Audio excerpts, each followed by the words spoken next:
Free fire কত বদলে গেছে তাই না? আজকাল নতুন প্লেয়ারদের কাছেও পুরানো কালেকশন থাকে, আর এক ছিল আমাদের সময় শুধু ফ্রিতে দেওয়া বান্ডিল ছাড়া কিছুই ছিল না।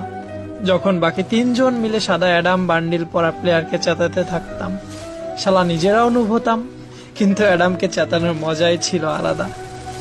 এক ঘরে বা টাওয়ারে বসে চারজনে মিলে একটা কিল করতাম, আর এনিমির একজন এসে আমাদের চারজনকেই মেরে দিত। কিন্তু জানেন মজার বিষয় কি ছিল?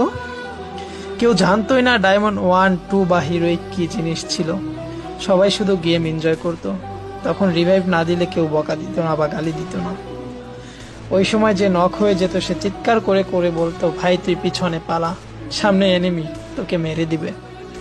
ম্যাচ হারার পরে কখনোই লবিতে এসে এই বিষয়ে ঝগড়া হতো না যে তোমার ভুল, ওর ভুল বা আমার ভুল ছিল।